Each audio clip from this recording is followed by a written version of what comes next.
Bonjour, je vais m'adresser à toi qui est un leader et qui vit une lutte intérieure dont personne n'est au courant. Je vais parler avec toi ce matin. Parlons vrai, sans maquillage, sans masque, dans toute franchise et toute authenticité. Un des grands défis d'un leader, c'est de trouver à quelqu'un avec qui il peut partager ses vraies luttes intérieures. Plus cette personne est influente, plus cette personne a des responsabilités, plus longtemps il est dans cette position, plus difficile c'est de parler de ses luttes intérieures. Dans les milieux chrétiens, c'est encore pire, puisque ces leaders, souvent des pasteurs ou des femmes des pasteurs, voilà, c'est cette position la plus élevée au sein d'une église, sont vus comme des modèles. C'est pratiquement Dieu sur terre comme les autres les regardent. On attend de ces personnes une vie sainte, parfaite, sans faute. Sauf qu'ils sont des êtres humains. Nous sommes des êtres humains. Et la plus grande erreur que nous pouvons commettre, c'est de penser que nous pouvons être parfaits. Le pire péché que nous pouvons commettre, c'est de prétendre d'être parfait. Ce matin, je me suis éveillée avec un article de Ezer Rising, c'est un organisme de ministère féminin. Et il parlait justement de certain nombre de leaders euh, qui sont de plus en plus dans des scandales liés à des abus sexuels. Parce que je connais quelques-uns de ces noms, je les suis, ça m'a rendu triste, mais pas en sens de condamnation. Triste parce que je pose toujours la question, à quel instant cette personne a commencé à avoir des problèmes et avec qui elle a pu parler? Parce que c'est très facile de juger, c'est très facile de condamner, c'est très facile de dire, mais c'est pas possible. Ma question, c'est, est-ce qu'ils ont pu parler ça à quelqu'un? Est-ce qu'il y a quelqu'un qui va les écouter sans condamner, sans juger, mais avec bienveillance, amour et qui va les aider? Tout de suite après avoir lu cet article, j'ai trouvé une autre vidéo. Et quand cette vidéo, j'ai vu, j'ai dit, il faut absolument que je fasse ma vidéo pour partager aussi. Donc, cette vidéo, c'est un homme, c'est un pasteur, toujours en action. Il est divorcé depuis quelques années. Donc, il partage tous ces vécus qu'il a traversés suite à son divorce. Sa femme est avec une autre personne. Aujourd'hui, il est tout seul. Il est resté encore avec son église, mais traversé un désert. Et il dit quel manque, quel dysfonctionnement avec lui-même parce qu'il dit, moi, je sentais un appel, je voulais prêcher, je savais que je voyais chaque semaine des personnes qui venaient ici de plus en plus et qui rendaient leur vie à Jésus. Et pourtant, dans mon monde intérieur, j'ai été détruit. Mais parler avec qui? Les gens viennent chercher de l'aide, mais personne m'appelait pour proposer de l'aide.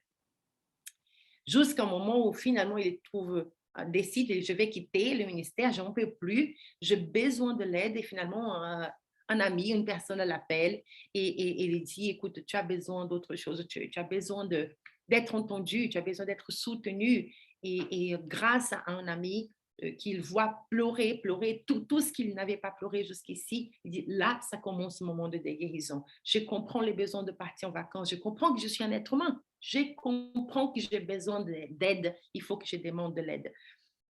Un leader a besoin, et je m'adresse à tout le monde parce que je parle des leaders parce que c'est encore plus difficile pour eux d'en parler, mais je m'adresse à toi qui écoutes cette vidéo.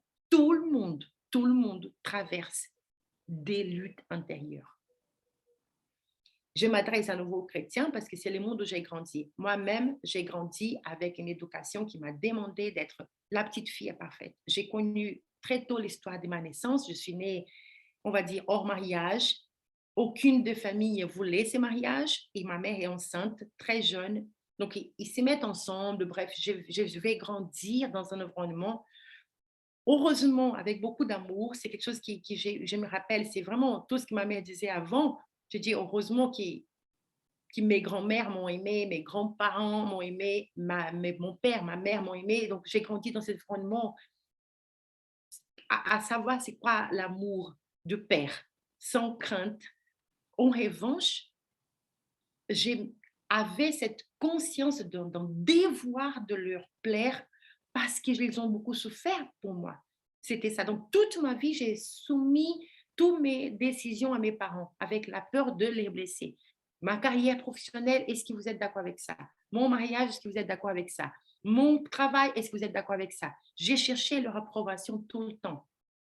Un jour, finalement, j'ai vu un pasteur qui m'avait dit, Élise Angela, est-ce que je peux peut-être poser une question très honnête avec toi?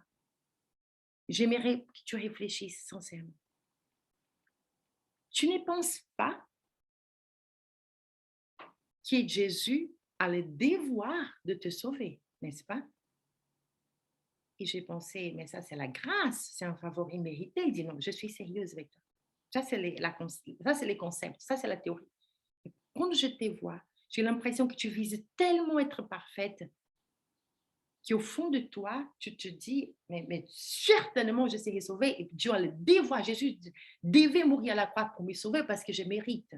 Ça, souviens-toi, tu ne pourras jamais faire quelque chose qui mérite que Jésus soit mort à la croix pour toi. Tu ne pourras jamais faire quelque chose qui mérite l'amour de Dieu. Ça, c'est un cadeau inconditionnel. Inconditionnel. Permets-toi d'être toi. Souviens-toi, tu es humaine. Et ces messages, ils résonné dans ma tête, mais j'ai dit, mais bien sûr que non, mais bien sûr que je sais que je suis humaine. Le temps est passé, la vérité, c'est que non, ça a été nécessaire que je puisse voir devant mes yeux mes luttes intérieures. Il était nécessaire que je puisse voir qu'il y a des pensées qui peuvent traverser la tête d'une personne et qu'on n'est pas du tout en accord avec tout ce que nous souhaitons devenir. Qui romance cette prière de Paul et qui dit, je vais lire parce que ça c'est vraiment très puissant pour moi. Moi, je suis un être faible. Je ne comprends pas ce que j'ai fait. Je ne fais pas ce que je voudrais faire. J'ai fait ce que je déteste.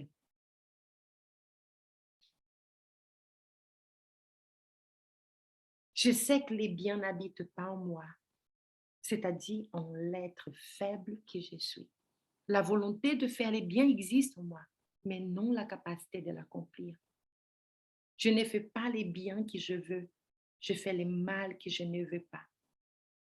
Si je fais ce que je ne veux pas, alors ce n'est plus moi qui agis, mais les péchés qui habitent en moi. Je pensais qu'un chrétien ne pourrait pas dire ça. Au fond de moi, je pensais que ça, c'était une personne avant de donner leur cœur à Jésus. Mais un chrétien, un leader, un pasteur, Élise Angela, non, ça, on ne va pas dire ça. La vérité, c'est qu'ici, la vérité, c'est que vivre aligné à ses valeurs ne signifie pas que tu ne seras pas tenté à faire des choses différemment. Et ce n'est pas une fois. Plus tu as envie de vivre aligné à ce que Dieu veut pour toi, plus il y a un ennemi qui essaye de t'enlever de ces chemins et de te montrer que tu ne vas pas réussir.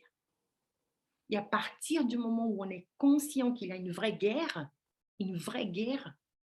oui, pour que tu accomplisses ta mission, pas qu'avec toi, mais aussi extérieur, que tu as des vrais ennemis, tant que tu n'avoues pas à quelqu'un, je traverse une bataille intérieure, tu risques de tomber et faire plus de mal que du bien. Parce que si tu te dis, Mélisa, je ne peux pas raconter ça aujourd'hui. Je ne peux pas dire que je suis attirée par une autre femme. J'ai entendu déjà un pasteur avec qui j'ai échangé, qui est venu en échange avec moi, il m'avait dit, j'ai toujours voulu m'occuper des familles, Élise Angela. C'était mon souhait, mon appel. Moi et ma femme, on a fait des conférences, des séminaires, on a organisé. Et un jour, je me retrouve attirée par une autre femme. Il dit, c'est pas possible que ça m'arrive. Et je suis tombée, je suis finalement partie, j'ai quitté ma femme, mais aujourd'hui, je suis là. Cet appel ne me lâche pas. Je continue à penser que je peux aider les couples, malgré ma situation. Il dit, je ne peux plus être pasteur. Bien sûr, je n'ai plus cette place, je n'ai plus de place au ministère, mais je peux être coach et accompagner des familles. C'est ça que je veux faire. Et je lui dis, vas-y, accomplis ta mission. Ne laisse pas que cet événement t'empêche de continuer à aider. Je pense qu'aujourd'hui, tu es encore plus en capacité de comprendre tous les défis que vouloir ne suffit pas. Vivre avec tes valeurs ne signifie pas que tu ne seras pas tenté à faire autre chose autrement. Alors, avec qui peux-tu partager ces défis? Avec qui peux-tu partager tes luttes intérieures? Avec qui peux-tu partager ces pensées ou peut-être même des actions, peut-être que tu as passé à l'acte? Avec qui peux-tu partager ces défis avant que ça devienne une boule de neige? Un dernier exemple, Elisabeth, c'est une série qui se passe sur Netflix et il raconte l'histoire d'une femme extraordinaire, une vraie histoire, une jeune prodige à Stanford, à 19 ans, elle avait changé le monde, elle a des idées extraordinaires, elle s'y lance avec des prototypes pour aider des personnes, elle a voulu vivement aider les personnes. Et finalement, un jour, lorsqu'elle trouve une idée avec toute une équipe, ils vont présenter ça devant à des personnes qui sont prêtes à investir financièrement pour industrialiser cette idée. Ils réalisent que pendant ces voyages, quelque chose va mal et la démo ne va pas se passer comme prévu, ça ne marche pas. Donc, Elisabeth décide de tricher. Elle dit, on n'a pas fait tous ces chemins pour rien. Ça, certainement, c'est juste un voyage. Quand on reviendra, ça va marcher. Donc, les résultats qui sont présentés sont faux. Ils reviennent. Et quand ils sont à nouveau au labo, ils réalisent qu'en fait, non, ce n'est pas juste la démo qui est faux. En fait, l'expérimentation ne marche pas. Ces produits ne marchent pas. Mais elle tient bon. Elle décide qu'elle ne va pas venir en arrière, qu'ils vont se débrouiller pour que ça marche. Ils ont trouvé les financements. Ils vont construire une entreprise, un business, quelque chose d'énorme. Elisabeth était la une de Forbes parmi d'autres magazines au monde. Aujourd'hui, en 2022, Elisabeth est condamnée. À quel moment on se perd? À quel moment ces pasteurs qu'on voit aujourd'hui à la une et qui sont en train de dire on découvre des abus et qui sont en adultère ou qui ont fait des choses qui ne devaient pas, à quel moment ils sont perdus? Ça commence parce que nous avons tous, mes amis, des faiblesses. Il faut reconnaître que cette prière de Romains 7 n'est pas la fin, mais c'est un fait. Nous sommes tous des êtres humains faibles et nous avons tous des points faibles et nous avons tous des luttes intérieures. Et il faut absolument qu'on arrête de porter des masques et de faire semblant que cette église est remplie c'est un musée des saints. C'est un hôpital des personnes malades. Oui, c'est des gens, des êtres humains qui ont besoin de l'aide. Et tant qu'on porte des masques, on est en train de nous faire du mal, d'être hypocrite et d'agir en désaccord et souffrir derrière. Alors, moi, je t'invite à chercher de l'aide, mais souviens-toi surtout, si tu, vis-à-vis des personnes qui tu admires de souvenir, ils sont des êtres humains. Ne sois pas surpris si un jour tu découvres quelque chose que quelqu'un a fait, tu vas dire, mais c'est pas possible que cette personne a fait ça. Si, c'est possible. C'est un être humain, comme toi et moi. C'est possible que moi, je découvre moi des choses qui ne sont pas en accord. Si, c'est possible, parce que je ne suis pas parfaite. Mais là, il y a une chose qui c'est indéniable. Il y a un Dieu qui nous aime malgré notre imperfection. Il y a un Dieu qui nous aime, même si on est tombé dans la chute du péché, même si on a menti, même si on a porté des masques. C'est aujourd'hui l'opportunité de repentir, de recommencer, de dire, j'ai commis une erreur. Je ne suis pas parfaite. J'ai souffert de lutte intérieure. Et ces messages, c'est le message qui m'a redonné vie dans mon quotidien quand j'ai pu voir en moi-même cette personne qui dit, mais c'est qui toi? C'est qui toi qui vis en moi en désaccord avec mes valeurs? J'ai compris que pour que je puisse vivre une vie qui est alignée à la personne que je souhaite devenir, c'est d'une, admettre, je vais commettre des erreurs. Arrêter de penser que je pourrais pas faire. Je ne suis pas, alors oui, je vais commettre des erreurs. Je ne vais pas les chercher, je ne vais pas aller aveuglement, mais de dire, je vais vivre aussi un jour à la fois. Comme dit Ed Milet dans son livre, c'est vraiment un jour de plus, une personne de plus. Je vais faire un essai de plus. Et si jamais je tombe, je me relève, j'admets, je réessaye un autre chemin le lendemain. Parce que ce chemin-là, je vis qu'il y a un trou et je risque de continuer à tomber si j'essaie juste de circuler autour. Il trouve un autre chemin, Elisa. Trouve un autre chemin.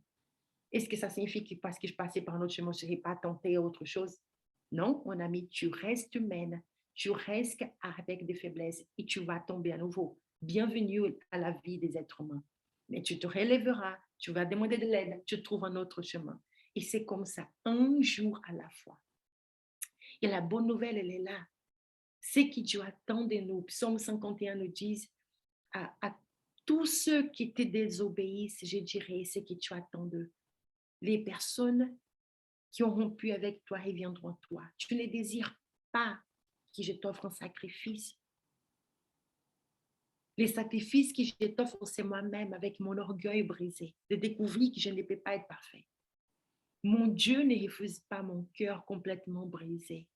Et c'est tout ce qu'il nous demande, c'est de reconnaître, j'ai besoin de l'aide. Et la belle chose, c'est qu'il va nous trouver n'importe où nous soyons. Tu peux être des années sans parler à Dieu. Tu peux être quelqu'un qui ne croit même pas à Dieu. Tu peux être quelqu'un qui prie tous les jours à ses dieux. Là où tu es, dans n'importe quelle saison, les jours où tu viendras juste murmurer, si tu existes, montre-toi moi, parle-moi. Je peux te dire que la Bible dit aussi que tu peux être couché parmi les morts, tu peux être loin de sa présence, tu peux être tout seul. Puis Psaume 139, si tu veux trouver la référence, il dit, même si l'obscurité vient autour de moi, pour lui, c'est comme si c'était clair comme les jours. Les ténèbres, pour lui, sont comme la lumière. Il voit, il te voit. Il connaît tes larmes, il connaît ta souffrance, il te voit. Et le Seigneur promet que toutes les personnes avec un cœur brisé, repenti, qui veut recommencer, qui va chercher de l'aide, mais vraiment, va chercher de l'aide. Tout seul, c'est difficile. Tu as besoin de trouver quelqu'un avec qui partager. Et le Seigneur promet, il t'enseignera, il t'indiquera les chemins à suivre. Il te donnera du conseil. Je garderai les yeux fixés sur toi. Psaume 32, verset 8. Ça reste sa promesse. Les jours où moi, j'ai pu finalement ouvrir ma bouche, j'ai trouvé quelqu'un, parce que je sentais, il faut que j'en parle aussi de mes faiblesses, mes luttes intérieures. Et j'ai trouvé cette personne avec qui j'ai partagé. Bien sûr que j'avais honte. Je dis, qu'est-ce qu'elle va penser de moi après qu'elle saura toutes mes batailles? Et la réponse de cette personne était, elle m'a pris dans ses bras et elle m'a dit, Elisangela, merci de ta confiance. Merci de me montrer que tu es humaine. Bienvenue au monde des mortels. Mais mon admiration pour toi n'a fait qu'augmenter aujourd'hui parce que je vois les batailles que tu vis en secret pour être là où tu es. Cette personne, bien sûr, elle a compris, j'ai besoin, ce n'est pas quelque chose de mon passé, c'est chaque jour, on a tous des batailles. Je vais être une meilleure personne, je vais être un meilleur leader, je vais être mieux accompagner mes équipes, mes clients, je vais mieux être une meilleure maman, une meilleure épouse, je vais être. Mais ça, c'est un défi, ça, c'est une vision, c'est un objectif, mais je ne suis pas là et je vais commettre des erreurs. Accepter que je ne suis pas parfaite, ça m'a rendue tellement plus légère.